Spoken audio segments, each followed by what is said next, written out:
खालील संख्येचे टक्के काढा। आता इथे 435.75 चे 12% आपल्याला काढायचे आहेत। आता या संख्येचे 1% काढत असताना या 2 अंकांनी अगोदर हा पॉईंट जर दिला तर त्याचा 1% तयार होत असतो। म्हणजे 1% रक्कम किती झाली होती तर 4.3575 ही झाली त्याची 1%। आणि मग त्याचे 12% करण्यासाठी आपण काय करतो, त्याला 12 ने गुणायचं आहे।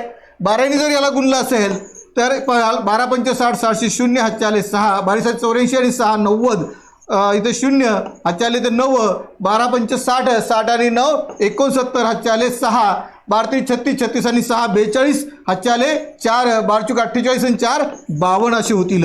मग पुन्हा इथे 1 2 3 4 अंकांनी पॉईंट होता, इथे सुद्धा 4 अंकांनी पॉईंट द्या, 1 2 3 4 अंकांनी पॉईंट द्या। इथे 52.29 लिहा, कारण हे 0 लिहिण्याची गरज पडत नाही, म्हणून त्याचे किती होईल तर 435.75 चे 12% किती होईल तर 52.29। जर व्हिडिओ आवडला